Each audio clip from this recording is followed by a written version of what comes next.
Hello and welcome back to for the very first time to the channel. I am Will and today I'm going to be talking about my 10 favourite reads of 2023 so far. Well, actually, I'm going to cheat just a little bit. I'm going to include 2 honourable mentions at the end. So basically it's my top 12 of the year so far, but I'll leave those for a bit of just suspense and I'll reveal those just before I give the number 1 pick. So a few rules. Basically, the only rule is it can't be a reread and it has to be a book that I've loved. So yeah, it's been really hard to kind of rank these, and I'm sure that if I recorded this video tomorrow, the ranking would be slightly different, but the list would consist of the same books. And so yeah, I'm really looking forward to talking about these. I will steal any opportunity to gush about my favourite books, and these are just a few that I've absolutely adored in 2023 and that upon reflection stand out amongst the pile. And it is very interesting kind of doing these on kind of a personal level, because I kind of see the range of genres that are present, kind of how they've aged well, books that maybe I'm surprised how high up and how much I value them, and those that I'm surprised didn't quite make the list. But today I'm here to talk about the very positive ones, the ones that I love most. And so let's kick it off with my 10th favourite read of 2022. Thus far, and that is a new release of 2023, and that is The Malevolent Seven by Sebastian D. Castell. So he's renowned for his Greatcoat series and his Spellslinger series as well. He's got a great satirical tone to his books. I've had the pleasure of meeting Sebastian in the flesh quite a few times, and I can attest to his humour, and he is so funny. It is a witty, dry, tongue-in-cheek humour that he really translates so well to the books, and it really comes out through the characters. And here we have someone he's a magician, a very different take on magicians and how they kind of converse and make deals with demons in different worlds. And I love the different guilds and orders, and I love the world building in that sense, and I love the exploration of wizards in a very different way. It's not your typical wizard, and I love the kind of self-deprecation that comes along with our central POV. And yeah, I absolutely love that kind of tone and how Sebastian ekes that out throughout the book, where essentially we've got someone who we know is a good person, but they've done plenty of bad things. They've gone down a bad route, and they're surrounded by a lot of immoral and detestable and despicable people around them, and it influences their own take on themselves. And I love, as I said, that satirical look on themselves, and they're trying to do good in some ways, but often they don't see it. And I love that kind of dramatic irony of things that we know are going to come in the future. I nearly said a spoiler there, but I held myself in check. But yeah, I really enjoyed The Malevolent Seven. Great writing. Sebastian de Castell again hits the mark. I've never been disappointed by his writing, and it is one that I think would be a great palate cleanser for people as well. Quite a short book considering that it's in the fantasy genre, so that's quite a nice bonus as well if you're looking for a shorter read to fit in the schedule and add to the ever-growing TBR pile, which is so often the enemy. But as I said, short book, you can fit that in. I finished it in 2 or 3 days and thoroughly enjoyed it. And next up in the number 9 spot, I have Shane by Jack Schaefer. And so I watched this film, the adaptation of Shane, many years ago, and I believe it was adapted in the 1960s. It is a Western. We actually see it being watched in Logan with Wolverine, and Charles Xavier is watching Shane and talking about how when he watched it when he was younger, and there's a lot of parallels thematically, especially to the film Logan. But anyway, really enjoyed this. It kind of takes that mysterious stranger trope where someone arrives, he's got a past that there's obviously a past, but we're not quite sure what, but we can see that it's probably been filled with a bit of violence. And the man's name is Shane, and this story is told from the perspective of a boy called Jack, who him alongside his mother and father, they meet Shane, and Shane kind of becomes part of the family. But then troubles come their way, as it seems to be the landowners against the settlers, the ranchers, etc. And we see some Western gunfights. We see kind of this deconstruction of manifest destiny at times, but also the goal that people are looking for to kind of have their own land, look after their own family without kind of the complication of so much else, and trying to stay away from kind of the greed of others that are trying to take over. And so some great themes. I really enjoyed this, especially as an audiobook. I thought the narrator did a great job, and I think I enjoyed it more because I listened to it as an audiobook. I'm not sure I would have loved it as much if I read it physically, because there are some bits that I can tell that they're a bit they tell more than they show at times, where I like to be shown things instead of kind of being told explicitly, this is fact, this is not. And but I think that because of the quality of the narrator and how well it fit, I think that really kind of made me enjoy the read even more. And so yeah, it's interesting kind of how different formats in kind of influence your take on a book as well. But that is a subject for another time. And that is my 9th favourite read of 2023 so far. And now number 8, back to a fantasy read and another book that was released in 2023, and that is The Combat Codes. This is by Alexander Darwin. It was released a few years ago, but it was indie self-published, and it's been picked up now by Orbit Books. And Book 2 is coming out pretty soon, Griever's Blood, I believe in November. And so this has been re-released, picked up by publishers, and yeah, I thought it was great. So Alexander Darwin has a background in martial arts, I believe, especially in Brazilian Jiu-Jitsu, and he really incorporates that in his writing. I love authors who use their own kind of experiences to add a strength to their writing, and they really utilize that. And so it was great to see that used full well in The Combat Codes, as we see that a lot of the action, a lot of the story revolves around that. We've got kind of, on the high level, we've got conflict resolved through basically MMA fights, but on a bit more of an advanced level, and it's a bit more in-depth than just a martial arts fight. But then lower down, we've kind of got this exploitation of younger people who kind of can give an entertaining fight for the masses. And so we see how these kind of people, these children really are exploited, as I said, and that brings in some very serious themes at times. And I love the relationship between our two POVs and kind of the reluctant mentor kind of trope, and I say trope in a good way, because they're tropes for a reason. When they're done well, they're awesome to follow, and I can say that in my opinion, The Combat Codes took those tropes and did them brilliantly. And I love the mystery which is intertwined in this world as well, and I did really enjoy the world building. I think that there's a lot more that there is to find out, and I really hope to kind of see that displayed in book 2. And so yeah, that's The Combat Codes. And then I'm losing count, so 10, 9, 8. Number 7 is The Passenger by Cormac McCarthy. I've got a review of this on the channel. This is a book that I need to read again. Well, actually, I need to read the twin novel, which is called Stella Maris. And so The Passenger, we follow two perspectives, a brother and a sister. And it's meant to be highlighted that a lot of the events become more clearer once you read Stella Maris. But I've just read The Passenger at the moment. And so I think once I've read Stella Maris, The Passenger might rise up the list. But I thought this was very interesting. It's got that classic McCarthy-ness, that deconstruction of manifest destiny, that idea of looking at purpose and drive, or the lack of, and kind of that character study of the characters at the core. It's very different from your typical story, and Cormac McCarthy is not afraid to kind of examine the depths of the human mind. And this person, so it begins with they're a diver, so they look at things that have landed in the ocean or the sea, and they're diving to see this aeroplane wreck, and they see that the bodies are inside it. People have died, but there is a body missing, and there's something else missing on the aeroplane as well. And from that sparks a bit of a mystery. And it's a bit of a metaphor, really, that this man is kind of diving into the unknown. And that's really what he is, diving into his memories, but also kind of the unknown of what is to come. And so much that he doesn't realise about himself and the depths of the human soul as well. It is a dive into the abyss, really. And Cormac McCarthy does that brilliantly. But he also has, maybe against kind of the typical McCarthy-esque feel, he has an element of hope, which is rare to see in a Cormac McCarthy book. But yeah, you have that definitely here, and I really enjoyed The Passenger. And yeah, all of these I could talk about for so long, but yeah, I need to get through them all. And I've done reviews for most of them on here or over on the Brothers Gwyn. But next up, I have The Judas Blossom by Stephen Orion. This is historical fantasy at its very best. Here we follow the Mongol Empire in, I believe, the mid-13th century.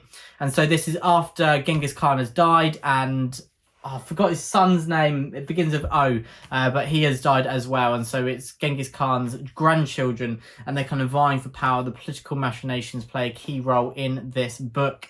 And I love that our POVs, it is multi-POV, so that's really refreshing to see in kind of a historical sense, but with a fantasy lens.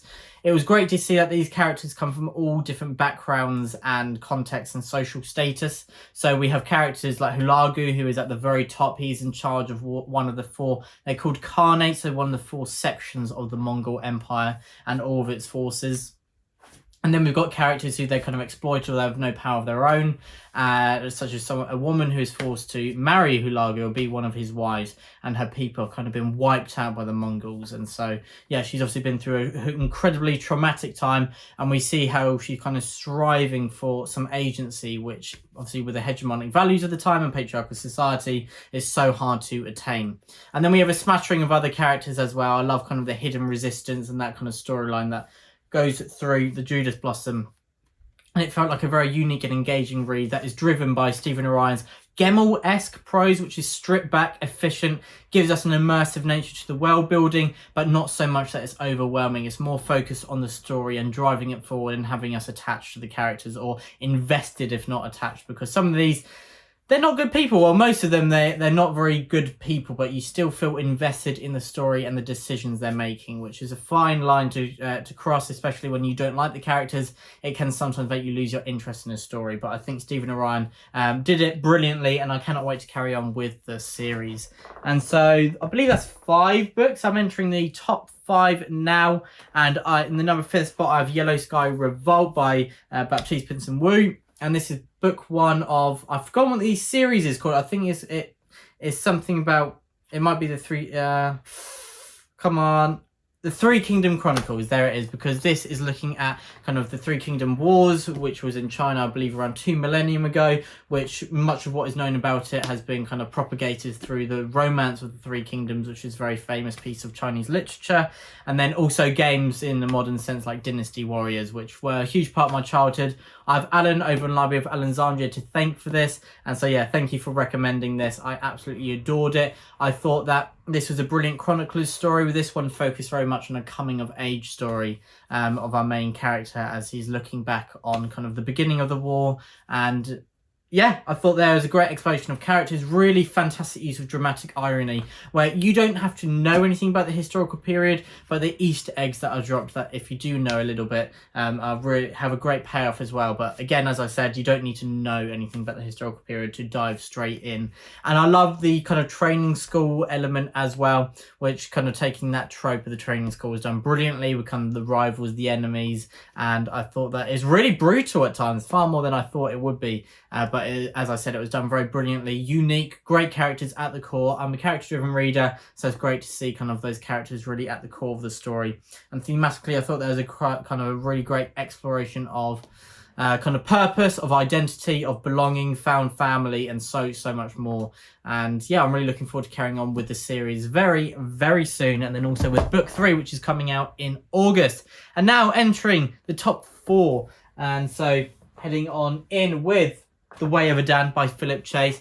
Full transparency, I'm lucky enough to call Philip Chase, Dr. Fantasy himself, a friend of mine, but I believe that does not affect my judgment on his book or my ability to tell the truth in his book at all. This is a book that feels like it was really written for me. Philip Chase has loved many of the same works, been inspired by many works that are close to my heart, and it's got that great mix of classic and contemporary fantasy. It feels a bit like Ursula Le Guin's and Tolkien's prose at times, especially with the approach to the landscape and how the kind of setting and the environment feels like a character with and unto itself. It has a life of its own, and it feels like there's a rich history to the world. And Philip Chase has a great interest in language as well, and I really love how that kind of plays a role in the story as a theme, the power of words. And yeah, I love how that is kind of brought into a major theme, especially when we're reading books which are just basically a jumble of words put together in a beautiful way that evoke such powerful feelings. And so yeah, really interesting to kind of see that theme at play. And yeah, it felt very fitting. But then it's got that modern fantasy element in the sense that we don't know which side we should be rooting for. There are clear enemies and clear kind of protagonists as well, but there's so many characters that fit in the middle. The good and bad guys, it's more complicated than that, but if I boiled it down, the good and bad guys, they're on different sides to each other. There's good and bad together, so it's not just, oh, you want kind of the good guys to beat the bad guys. There's people on each side who you're rooting for and you don't want them to be hurt, and there's people on each side who you need some recompense because they are terrible people and they do terrible things. And it's got a bit of a horror element as well, that some of the fantastical creatures are pretty terrifying. And so yeah, really loved The Way of Adan, felt very unique, and I cannot wait to read the sequel very soon, The Prophet of Adan. And then number 3, I have Mayflies by Andrea Hagen, sorry if I'm pronouncing that wrong. This is a beautiful story. It is set primarily in the 1980s as we follow a group of friends who are kind of bound together by their love for literature and art and creativity and music. And so we follow these friends in the 1980s. They have a lot of their own problems, and I love how you see that they kind of, their will to survive is really bound and intertwined with each other, how they get each other through these things through the power of friendship and camaraderie. And they go to a festival which is so important and paramount and integral to everything they've experienced and what they go on to be. And then we jump 20, 30 years in the future. We see how some of these friendships have stuck, how they've stayed together, how their bonds have strengthened, how others have broken up, and then also kind of how maturity changes you and kind of reflecting the past and retrospection and kind of that idea of regret as well. It's a very powerful thing, and I love how Mayflies explores that. Felt very poignant and very powerful and written just absolutely beautifully. And yes, Mayflies is a book that I think it's a book that really transcends genre. I think it's one that we could all kind of relate to, and I found it very powerful myself. And so yeah, I'd really recommend it to everyone, and that is Mayflies. And then into the top 2. And it was so hard to kind of organise these last few, but in second I have Dreaming the Hound by Amanda Scott, book 3 of the Boudica Quartet. This was absolutely brilliant. We follow our characters who are still alive, which, yes, is a brutal book where a lot of characters die. This is historical fiction at its best. It feels like if you're a fantasy reader and you want to read some historical fiction, this is the most epic historical fiction you will find. It feels like on that fantastical level. And if you know a bit of the story of Boudica, well, you know it's probably going to be tragic, but the dramatic irony is used brilliantly when Amanda Scott still gives you a story with such depth and so many twists and turns along the way as well. Because, of course, this is ancient history. There are so many gaps, and I love Amanda Scott's exploration of animal companions as well, and the relationship of animals and the people around you, and exploring these different cultures is just done in an absolutely beautiful way. And Amanda Scott is incredible at her character work. They feel so vivid, they feel so real. Their decisions we really explore the consequences on themselves and those around them, and kind of the retrospection. Again, as I said with Mayflies, retrospection is a big key theme in Dreaming the Hound. And yeah, it's a beautiful story, and one filled with heartbreak, and a lot of tears were the result of reading Dreaming the Hound, and some of the best things that I've ever read as well. And yeah, so this was part of the read along over on the Brothers Gwyn, and yeah, it's a sad series but a beautiful one, and I'm so glad that I've read it. And then getting into 2 honourable mentions. So I was quite disciplined, I didn't include 3, just 2. But first up, I have The Book That Wouldn't Burn by Mark Lawrence, another new release of 2023. This has Piranesi vibes. There's 2 main POVs. Piranesi vibes of one of the POVs, someone who's kind of locked and kind of trapped in this huge expansive place that is locked and they can't get out, basically. And there's only a few others with them. And there's a lot of books in there. So yeah, that's one part of it. And then the other, we've kind of got this world which is very barren and desolate, and there's some creatures in there as well. So we have a girl who kind of lives in the wilderness in a desert, basically. But somehow she gets to a city, which is where people kind of flocking to survive. And we have this kind of exploration, another coming of age story, which is done brilliantly. And it's one that you should really go into quite blind, I think. That's why I'm not going to say anything more. A lot of the fun, a lot of the kind of my best memories of reading this was kind of discovering parts of the story and what it's really about as you go through. And so I won't say anything more, but another great read and another one that I recommend, hence why it's in this video. And then I have Sandman, a graphic novel. Absolutely adored these first 3 volumes. It was just absolutely fantastic. I was really blown away. I thoroughly enjoyed, and I did commit sacrilege by watching the adaptation first, but I've read this now and I absolutely love this. I love that the adaptation was very true to this, but somehow this is even more creative. I love how Neil Gaiman's creativity is really just let loose and put on the page. It's so random. It is so weird at times, but in a way that I love. Good weirdness. And yeah, I love the stories. I love the humour, but I love how there's also a lot of gravitas and serious themes. And Morpheus as a character is outstanding, and I love how there's just a constant kind of growth to him as a character as we find out more of the context, more of his background over time, gradually. And I still have so many more questions that I'm looking forward to being answered. And now on to my favourite read of 2023 so far. And I have True Grit by Charles Portis. Such a small book, but one with so much depth. Matty Ross is one of the best characters of all time, and no one's changing my mind on that. She is a whirlwind, a force of nature. She is, I believe, 13 years old, and her father has been killed, and she's going after the murderer. And she sees that kind of the government, they're not on, the local forces aren't really going to do much, and so she has to set off after the murderer. She has to organise for people to help her, and this is set in the late 19th century.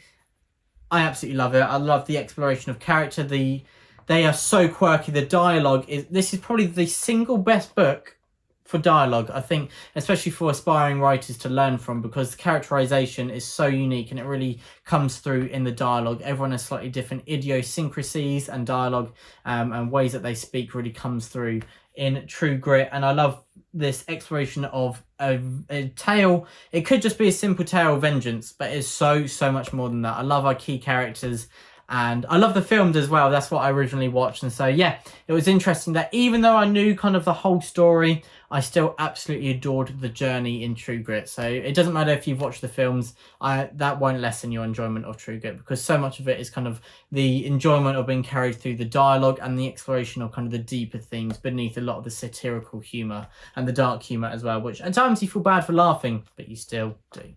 And so, yeah, there we go. They are my top 10 favourite reads of 2023 so far. Basically top 12, because I've got 2 honourable mentions. But yeah, everyone, thank you so much for watching. Please let me know in the comments below whether you've read any of these, whether you're going to pick any of them up, and what your favourite reads of the year so far have been. But as I said, everyone, thank you so much for watching. I love gushing about my favourite books, and I've taken the opportunity today. But everyone, thank you for watching, and stay safe.